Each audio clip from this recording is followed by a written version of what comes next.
काशी बंद बोल रहा है काशी।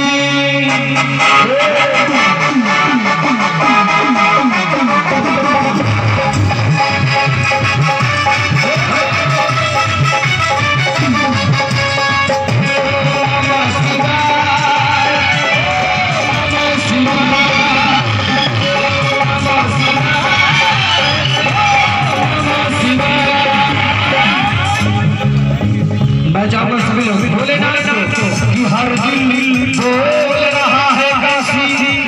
हमारे अकेले मनाए से बैठना मिले, सब लोग अपने अपने जीवन को बना रहा है तो सब लोग ताली बजाकर सभी लोग गा के कहेंगे दोनों हाथ उठा के। और मैं चाहूंगा भैया कुर्सी वाले भैया से आजकल कुर्सी की लड़ाई चल रहा हमके जानकारी मगर ये कुर्सी वाले चला जाए समझाई से हाथ उठा सभी लोग क्या बात है।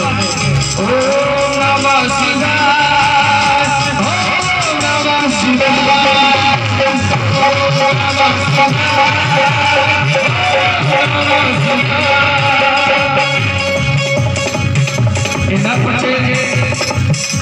किराया रहेगा तो दोनों हाथ उठावा इतना शर्माई